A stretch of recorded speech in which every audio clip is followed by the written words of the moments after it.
पहले हमने पढ़ा इंपॉर्टेंस क्या है हमारी इकोनॉमी के लिए एग्रीकल्चर का।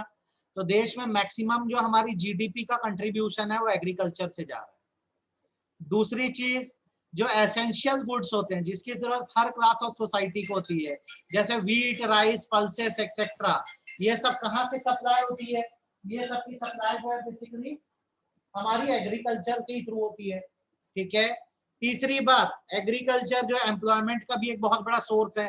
मोर देन 50% पॉपुलेशन आज भी एग्रीकल्चर में एंगेज है। इंडस्ट्रीज को रॉ मटेरियल कहाँ से मिलता है? एग्रीकल्चर से मिलता है। इंटरनेशनल ट्रेड में हमारी बहुत सारी चीजें जो एक्सपोर्ट होती है, जैसे jute, cashew nut, tobacco, coffee, spices, हम ये एक्सपोर्ट बहुत करते हैं। फिर इंटरनल ट्रेड में भी एग्रीकल्चरल प्रोडक्ट बहुत बिकते हैं इंडिया के अंदर, और नेशन की मैक्सिमम वेल्थ आज भी एग्रीकल्चरल लैंड के फॉर्म में है। ये इंपॉर्टेंस बताया था। फिर फीचर वही थे जो हम चैप्टर 1 में पढ़े थे, प्रोडक्टिविटी लेवल का कम होना, हम रेनफॉल पे डिपेंडेंट थे, हम सब्सिस्टेंस फार्मिंग करते थे, हमारी जमीनों के छोटे छोटे टुकड़े थे, हमारी टेक्नोलॉजी बैकवर्ड थी, हम डिस्गाइज्ड अनएम्प्लॉयमेंट में थे, मतलब लोग ज्यादा थे, प्रोडक्टिविटी कम थी। इतना ध्यान आया ये करें अपन? हाँ या ना? Yes sir. आपको मैंने रिकॉर्डिंग भी भेज दी है शायद, है ना? मैंने आपको रिकॉर्डिंग भी भेज दी है इसकी। प्रॉब्लम एग्रीकल्चर में फाइनेंस की प्रॉब्लम है। इंस्टीट्यूशनल सोर्सेस, मतलब बैंकों से फाइनेंस मिलता नहीं है, बहुत बड़ी दिक्कत है। और नॉन इंस्टीट्यूशनल सोर्स जो होते हैं जैसे साहूकार, सेठ, ये रेट ऑफ इंटरेस्ट ज्यादा चार्ज करते हैं। दूसरा, हमारी लैंड होल्डिंग बहुत छोटी छोटी है। We have a smaller land holding, जमीन के टुकड़े हैं पर बहुत छोटे छोटे। तीसरी बात, हमारे पास ऑर्गेनाइज मार्केट सिस्टम नहीं है जहां से प्रोडक्ट फार्मर्स बेच सके, हमारे यहाँ मिडिल मैन से जो खा जाते हैं। इरिगेशन फैसिलिटी अच्छी नहीं है तो वाटर सप्लाई प्रॉपर नहीं होता। जमींदारी सिस्टम एक बहुत बड़ी दिक्कत है। और लास्ट थिंग है कन्वेंशनल आउटलुक होना। कन्वेंशनल आउटलुक मतलब आज भी हम पुरानी सोच पे चलते हैं, नई टेक्नोलॉजी को अडॉप्ट नहीं करते हैं। मैंने आपको इतना पढ़ाया है, आपको ध्यान आ रहा है कि हमने ये सब पढ़ दिया है? मैंने फास्ट बोला कि आपको क्लियर हुआ कि नहीं? हाँ या ना? Yes sir. अंश, श्रेयांश, क्या हाल है? ये बनेगा? Yes sir. आज हमको क्या करना था, हमने फीचर इंपॉर्टेंस प्रॉब्लम पढ़ ली है, हमको पढ़ने थे रिफॉर्म्स क्या आए हैं। थोड़ा फोकस करके करना बेटा, अच्छे से पढ़ना। एग्रीकल्चर को इंप्रूव करने के लिए हमारे देश में क्या क्या रिफॉर्म्स आए हैं। तो यहाँ पे मैं एक हेडिंग लिखता हूँ, रिफॉर्म्स। और रिफॉर्म्स को मैं 3 कैटेगरी में डिवाइड करना चाहूंगा। एक बार मिटा के इसको अच्छे से बनाएंगे।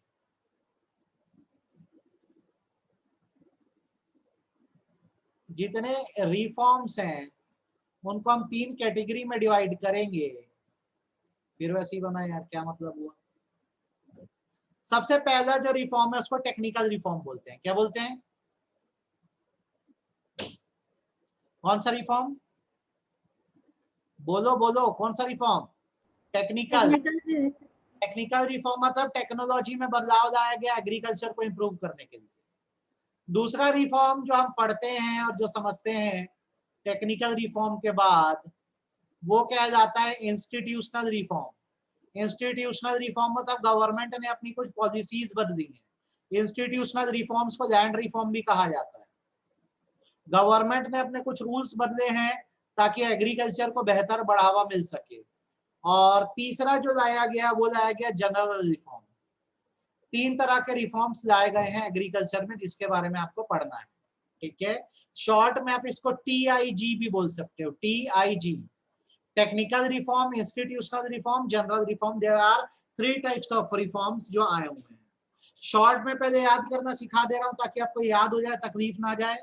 जब आप टेक्नोलॉजिकल रिफॉर्म या टेक्निकल रिफॉर्म की बात करते हो तो इसका मतलब होता है change in technique and technology. Change in technique and technology को टेक्निकल रिफॉर्म बोलते हैं। तो हमारे देश में टेक्निकल रिफॉर्म क्या क्या आए अगर मैं आपको बताऊं तो इसमें सबसे पहला आया, फार्मर्स को प्रमोट किया गया और ये कहा गया कि वो HYV सीड का यूज करें। Use of HYV।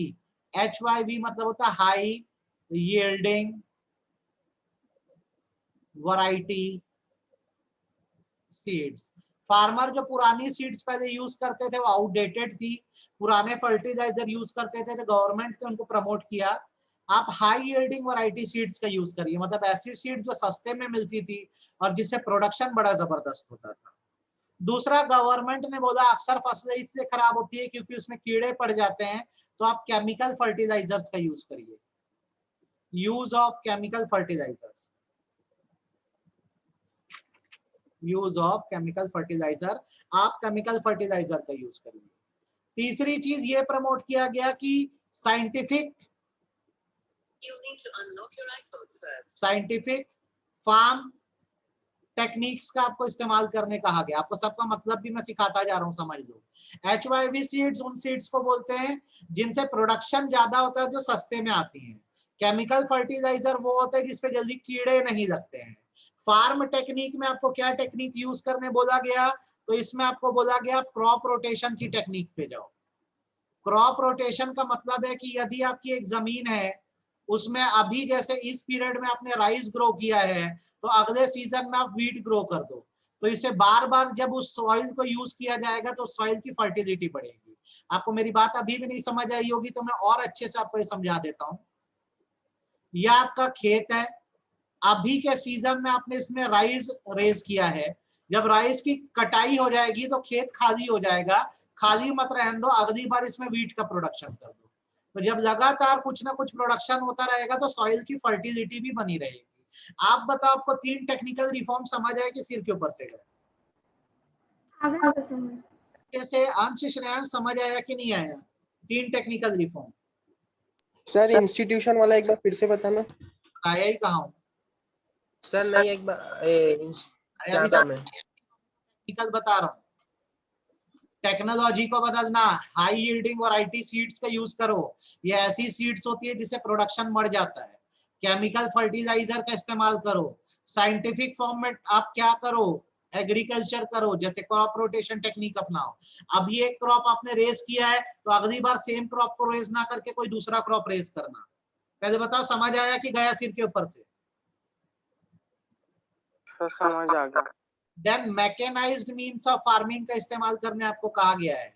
Mechanised means of cultivation, आप मैनुअल वे में फार्मिंग मत करो, हाथों से खेत को मत घसीटो या बैलों से मत काम करवाओ, आप ट्रैक्टर्स का यूज करो, आप पुलर्स का यूज करो। इससे क्या होगा, एक बहुत बड़ी जमीन पे आप बड़े लेवल पे फार्मिंग कर पाओगे। आप हार्वेस्टर का यूज करो। हाथ से क्यों आप फसलों को काटते हो, हार्वेस्टर मशीन आती है उससे काटो।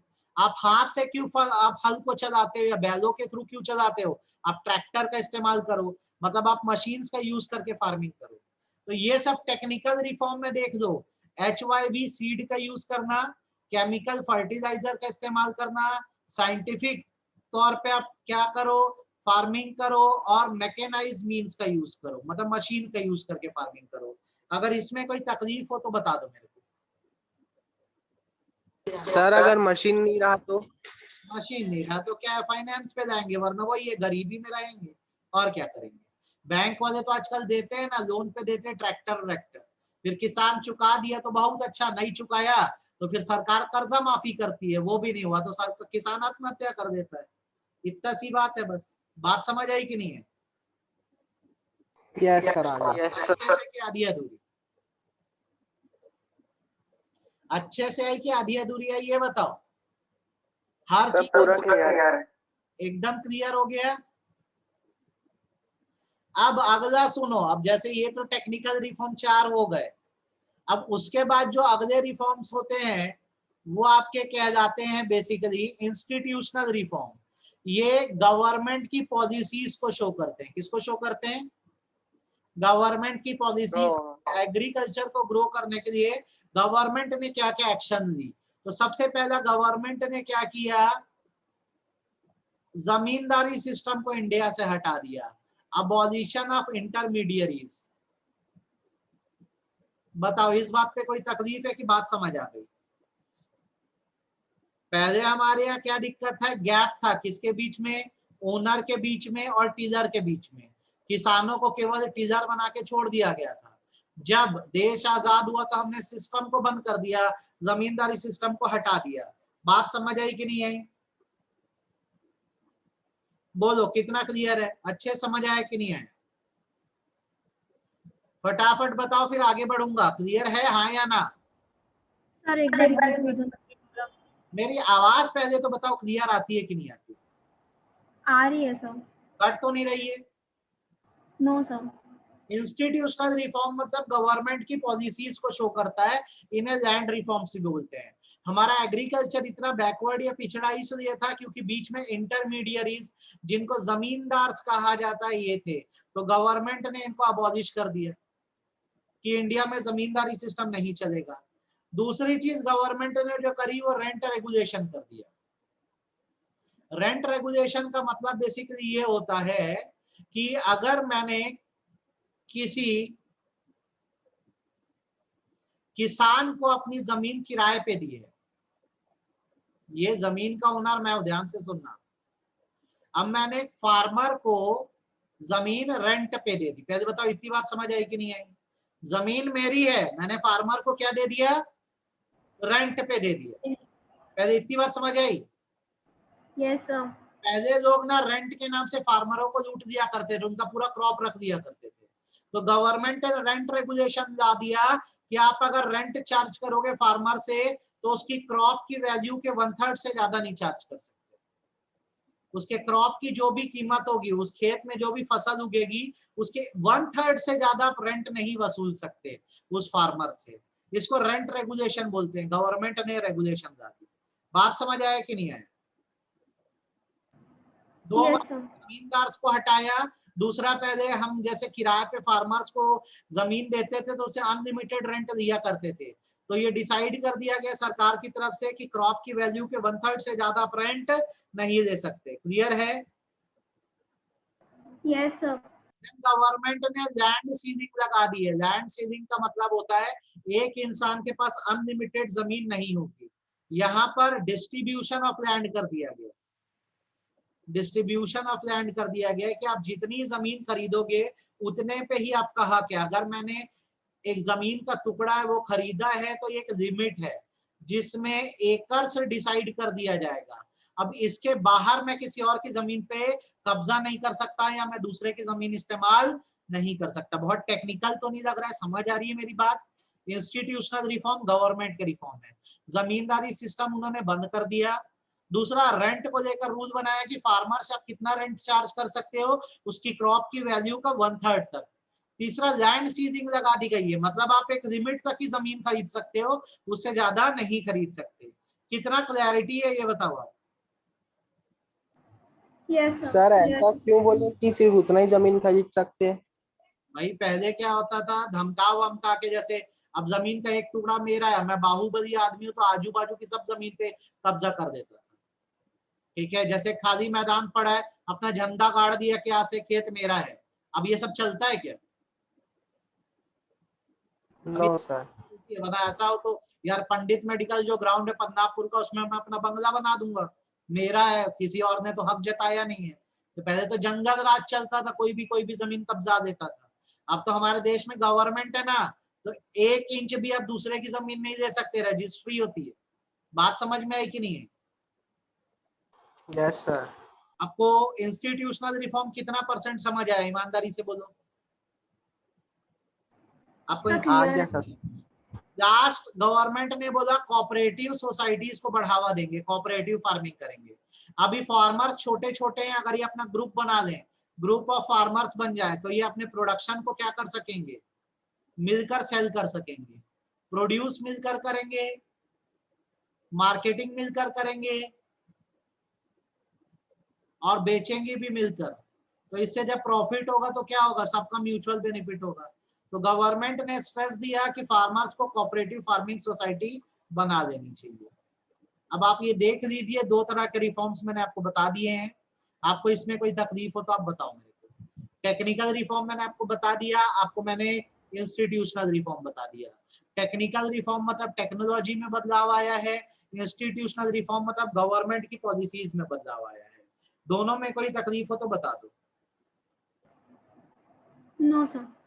अच्छे नो से? सर। चलो अब आगे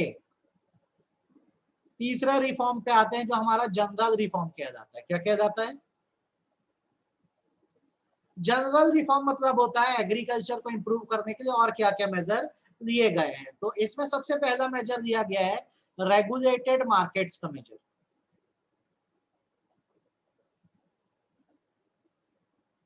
पहले हमने ये पढ़ा कि हमारे यहाँ बहुत बड़ी दिक्कत ये थी बेसिकली कि हमारे यहाँ ना ऑर्गेनाइज मार्केट नहीं थे, तो जो दलाल या इंटरमीडियरी रहते थे वो बहुत ज्यादा फार्मर्स को परेशान करते थे। तो हमारी गवर्नमेंट ऑफ इंडिया ने एक बॉडी बनाई जिसका नाम है एग्रीकल्चरल प्राइस कमीशन।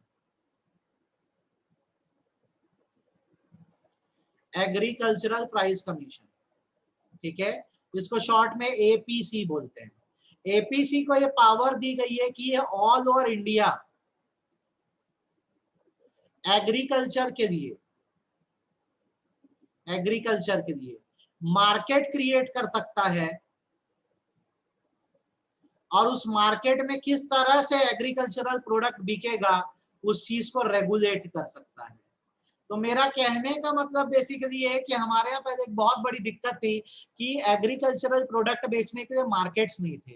तो हमारे देश की गवर्नमेंट ने एक बॉडी बनाई एग्रीकल्चरल प्राइस कमीशन और इसको पावर दे दी कि आप पूरे इंडिया में एग्रीकल्चर से रिलेटेड मार्केट्स बनाएंगे, वहां पर क्या बिकेगा आप डिसाइड करोगे और किस रेट पे बिकेगा आप डिसाइड करोगे। आप बताओ, बात समझ आई कि सिर के ऊपर से गई? आप बताओ, बात समझ आई कि सिर के ऊपर आ गई? क्लियर है, हाँ या ना? Yes sir.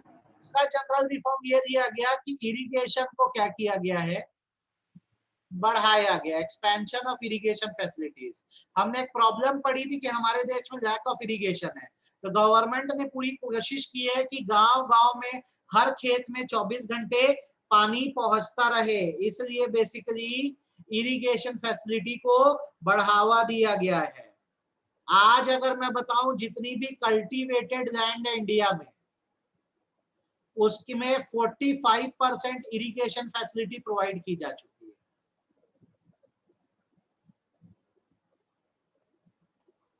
बहुत ध्यान से सुनो, एकदम इजी पॉइंट है। पहला रिफॉर्म मार्केट बनाया गया, मार्केट बनाने के लिए एक बॉडी को बनाया गया जिसका नाम है एग्रीकल्चरल प्राइस कमीशन। ये ऑल ओवर इंडिया जो है मार्केट्स बना सकता है। दूसरी चीज क्या की गई, इरिगेशन फैसिलिटीज को एक्सपैंड किया गया इंडिया में। दोनों बातें समझ आई कि नहीं आई, हाँ या ना ये बता दो। दोनों बातें समझ आई कि नहीं, हाँ या ना? बोलो अंश, श्रेयांश, समझ में आया? Yes sir. Yes sir. Government ने एमएसपी का कंसेप्ट लाया। अभी जो फार्म लॉ में इतना जो विरोध हो रहा है इसी बात को लेकर हो रहा है। इसका मतलब होता है मिनिमम सपोर्ट प्राइस। क्या? Minimum support price. Minimum support price. तो मिनिमम सपोर्ट प्राइस का हिसाब ऐसा होता है कि गवर्नमेंट हर एग्रीकल्चरल प्रोडक्ट पर या मैक्सिमम एग्रीकल्चरल प्रोडक्ट पर एक फिक्स प्राइस रख देती है। अब जैसे मान लो श्रेयांश फार्मर है, श्रेयांश ने मान लो वीट प्रोड्यूस किया, ये वीट गया बेचने के लिए एक मिडिलमैन के पास। श्रेयांश चाहता है कि इस वीट के बदले इसको 100 रुपए मिले। कितने रुपए मिले? 100 रुपीज। अब ये मिडिलमैन बोलता है भाई 100 रुपए नहीं दूंगा, 20 रुपए दूंगा। कितना रुपए दूंगा? 20 रुपए। 20 रुपए दूंगा। तो बेसिकली ऐसा नहीं है कि अब श्रेयांश मजबूर है कि इस मिडिलमैन को बेचे। श्रेयांश जाके अपने वीट को गवर्नमेंट को बेच सकता है। गवर्नमेंट इसके वीट को एफसीआई, फूड कॉर्पोरेशन इंडिया के गोडाउन में मेंटेन रखेगी और गवर्नमेंट एक मिनिमम रेट रख देती है। जैसे 80 रुपए रख दी, वीट पे हम 80 रुपए देंगे। तो अगर मिडिल मैन उतना नहीं दे रहा है तो आपको कम से कम 80 रुपए तो गवर्नमेंट की तरफ से मिलेगा ही मिलेगा। आप 100 रुपए चार्ज करना चाह रहे थे, मिडिल मैन बोल रहा है कि वो आपको 20 रुपए देगा। मत बेचो मिडिल मैन को, आप जाके गवर्नमेंट को बेच दो। गवर्नमेंट का रेट 80 रुपए चलता है, आप गवर्नमेंट को बेचोगे आपको 80 रुपए मिल जाएंगे। इसको मिनिमम सपोर्ट प्राइस बोलते हैं। तो इससे क्या होता है, फार्मर्स की बर्बादी नहीं होती है।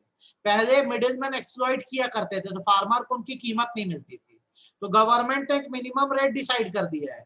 अगर इस रेट के ऊपर कोई खरीदने को तैयार है तो उस बंदे को जाके बेच दो, और वो नहीं खरीद रहा है तो मिनिमम इस रेट पे आप गवर्नमेंट को बेच सकते हो। आप बताओ, बात समझ आई कि नहीं आई? तो सर फार्मर्स Yes, क्यों उसका sir, विरोध करते हैं? क्या बोले? फार्मर्स क्यों उसके अगेंस्ट है उस लॉ के? क्योंकि अभी जो नया लॉ आ रहा है उसके बाद ये बोला जा रहा है कि ये सिस्टम को हटा देंगे एमएसपी को।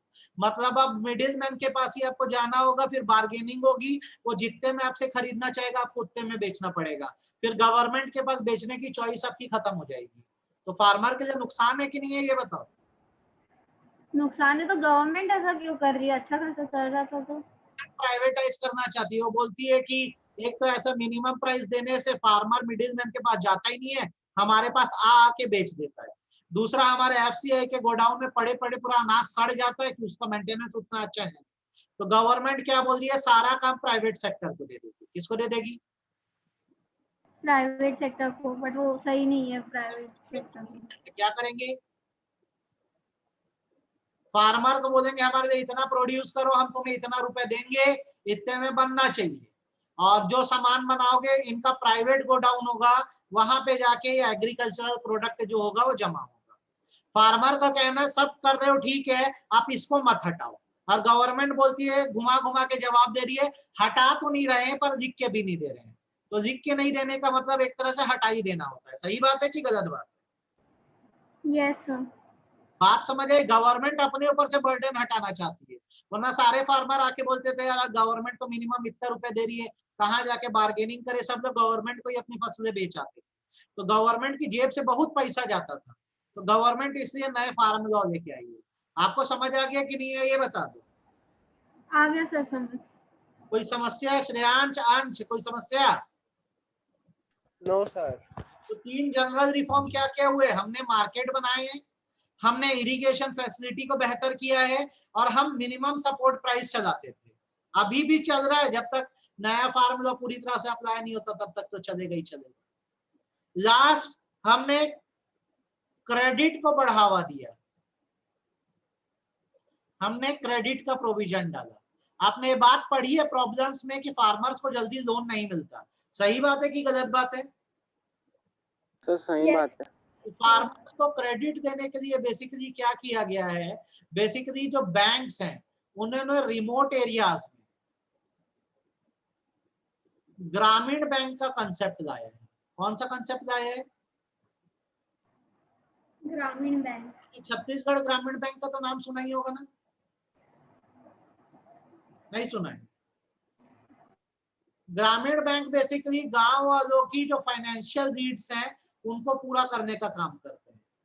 प्लस गवर्नमेंट ने एक और बॉडी बनाई है जिसका नाम है नाबार्ड, और एग्जाम में इसका फुल फॉर्म तुमसे पूछेगा। सबसे बड़ा एग्रीकल्चरल फाइनेंसर इंडिया में यही है। ये सेंट्रल गवर्नमेंट की बनाई गई एक बॉडी है जो एग्रीकल्चर फाइनेंस का काम करती है, मतलब एग्रीकल्चर के लिए क्रेडिट देती है या उधारी देती है। ठीक है, नाबार्ड का फुल फॉर्म में लिख दे रहा हूं ताकि आपको पता रहे।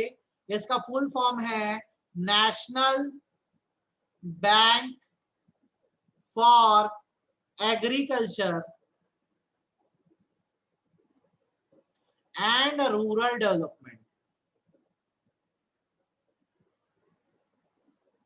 National bank for agriculture and rural development, ये सेंट्रल गवर्नमेंट के द्वारा बनाया गया बैंक है जो फार्मर की क्रेडिट नीड को पूरा करता है। मान लो नॉर्मल बैंक या ग्रामीण बैंक से लोन ना मिले तो नाबार्ड से तो मिल ही जाएगा।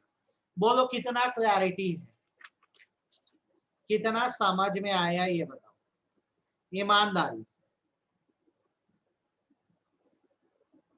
कितना क्लियर है बोलो। सर ये लास्ट वाला बता दो ना, कि घर वाले डिस्टर्ब कर रहे थे, सुन नहीं पाए। ऐसा मत करो बेटा। पहले क्या होता था, बैंक ना लोन देते नहीं थे क्योंकि उनको लगता था फार्मरों को लोन देंगे वो डुबा देंगे। तो बेसिकली गवर्नमेंट ने बोला फार्मर को लोन नहीं मिलेगा तो एग्रीकल्चर को ग्रो कैसे करेगा। तो गवर्नमेंट ने रिमोट एरियाज में ग्रामीण बैंक बनाया, रूरल बैंक्स बनाए हैं। इनका काम बेसिकली होता है फार्मर की नीड्स को पूरा करना। प्लस एक नेशनलाइज बॉडी बनाई गई है जिसका नाम है national bank for agriculture and rural development, full form 1 mark का आता है, नाबार्ड। ये एपेक्स बॉडी है, याद रखना, apex body for agricultural finance. Agriculture finance के लिए सबसे बड़ी बॉडी यही है। तो अब ये पूरे देश भर में क्या करती है, फार्मर्स को लोन देने का काम करती है। 1 मार्क का क्वेश्चन आता है, what is the apex body for agricultural finance? आपका आंसर होगा नाबार्ड। आपको कितना क्लैरिटी है ये बताओ।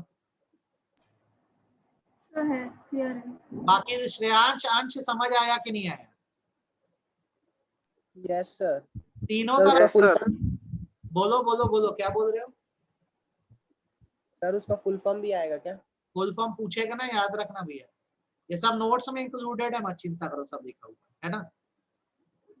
इसको ठीक, चैप्टर 2 का भी नहीं भेजा हूँ क्या? नो सर, नहीं भेजे। चैप्टर 1 पढ़ डाले हो अच्छे से? सर रीड कर लिए, एक बार याद करना बचा था बहुत पॉइंट। तो आज मैंने आपको पूरे रिफॉर्म्स बता दिए, मैं अभी इसका वीडियो भेज दूंगा, इसको एक और बार देख लेना, है ना? ठीक है, बन जाएगा। Yes sir. आपके स्कूल में एक इशू है, आपके स्कूल में संदीप गर्ग से पढ़ाया जा रहा है जो बहुत कम कंटेंट कंटेन करता है, तो स्कूल के इंडियन इकोनॉमिक डेवलपमेंट वाले हिस्से को इग्नोर करना। जैसे पढ़ा रहा हाँ, हम हूँ लोग डिटेल ignore करते हैं। जो पढ़ा रहा हूँ उसके एक एक शब्द को अच्छे से आप पढ़ते जाओ, ठीक है? ये आप करो, ये वीडियो में थोड़ी देर में भेज देता हूँ। कल मिलते हैं 1 बजे। कितने बजे? 1 बजे। कल ग्रीन रिवॉल्यूशन के बारे में पढ़ेंगे, ठीक है? ओके कल सर। पढ़ेंगे ग्रीन रिवॉल्यूशन के बारे में। ये करो। Thank you sir. Bye. Thank you sir.